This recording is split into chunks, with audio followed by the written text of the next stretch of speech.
So today's lesson is kettles and roller coasters. About a year ago, I was on the top floor of the school where the art students hang out, and one of them was doing some photocopying and I had to wait for her to finish. And so we just got chatting, and she asked me what I did, and I said, well, I'm the physics teacher. And she said, physics? Isn't that just kettles and roller coasters? I thought about it for a while, and actually, I think she was right. Physics is all about kettles or roller coasters, and by that I mean almost every problem that we do in physics either has an energy solution or it has a force solution. Kettle, of course, being something to do with energy, and roller coasters to be something to do with force. What I want to just think about a little bit today, because if you can get this right in your mind, it will make every question we do from here on out so much easier, is try and think, when am I going to be using an energy solution? When am I going to be using a force solution? So, before we start, what is the most important equation in all of physics?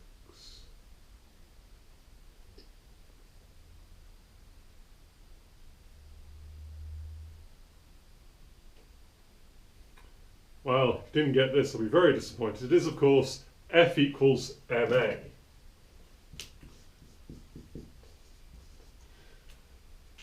About 50 years ago, there was a gentleman called C.P. Snow who wrote an excellent paper called The Two Cultures, in which he talked about the divergence increasingly in the academic sphere between artists and scientists. More and more people were separating into two camps.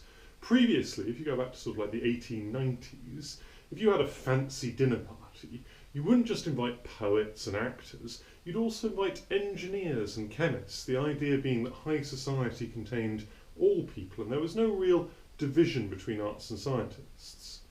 What C.P. Snow noticed was that by the 50s, more and more the scientists were being hived off as sort of strange and odd.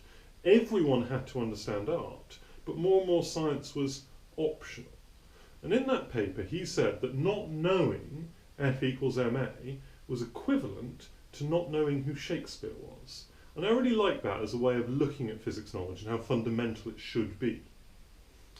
F equals ma underpins everything in physics. It tells you what a force is. A force is something that accelerates a mass. Yeah? What's an acceleration? Take a moment. Can you remember the three things an acceleration can cause?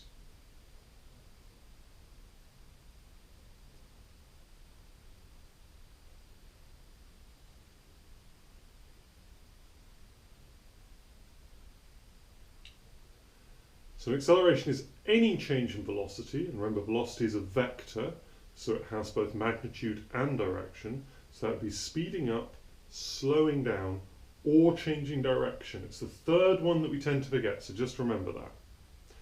So the way I always look at whether a physics question is a kettle or a roller coaster is I check if it's a roller coaster, because there's lots and lots of things that would give away that this is going to be a force solution. I'd like to just spend a moment now and see if you can think of three telltale signs, words they might use, equations that might be there, that would make it a force solution.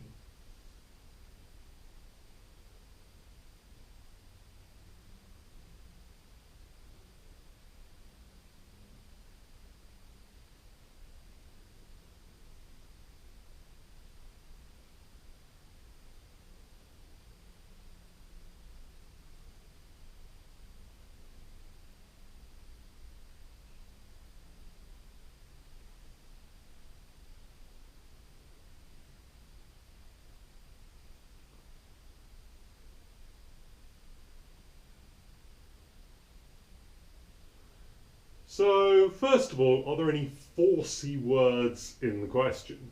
Are there words like thrust, or electromagnetic force, or things like this, strong nuclear force? Anything that is specifically the word of a force. Next, do they talk about things accelerating? The moment you see an acceleration, brain should be thinking, ooh, this is probably going to be a bit forcey. One of the biggest ones is momentum. Momentum is very, very based in force as opposed to kinetic energy, which is clearly an energy. So what I would always do when I'm looking at a physics question is go through and just check, is this looking like a force solution? Is this a roller coaster? And only if you see none of those, then flick back to an energy solution. So start as your default being force, and then and only then, if you can't see any of those, try and solve it as an energy solution. So I think just keeping that idea in your mind will go a long way to solving a lot of physics problems. Because if you go down the wrong road, you can often get about halfway there and then you'll get stuck. And the more difficult the question is, the further you can go before you'll hit that wall. So like everything in life, before you start, take a step back, turn your brain on and ask, is this a kettle or is this a roller coaster? There's some questions underneath. I'll see you tomorrow.